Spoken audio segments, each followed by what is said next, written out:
એક સાયબર ફ્રોડની ઘટના થયેલી હતી, જેમાં ફરિયાદી જોડે 50 લાખ રૂપિયાની છેતરપિંડી થઈ હતી.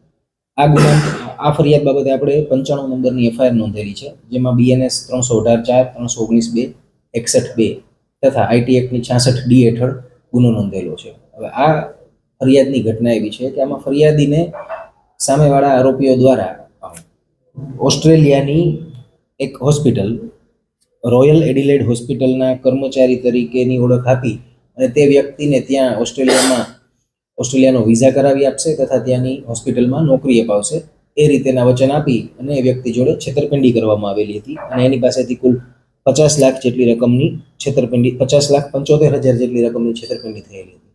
જેમાં લેયર 1માં એક એકાઉન્ટ આવેલું હતું, સેન્ટ્રલ બેંક ઓફ NSDL બેંકના એકાઉન્ટમાં ₹1.5 લાખ ટ્રાન્ઝેક્શન થયેલું હતું.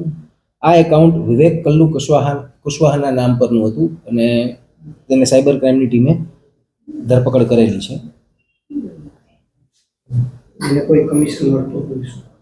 હા, આ વ્યક્તિને આ ટ્રાન્ઝેક્શન માટે ₹2,000નું કમિશન મળે છે.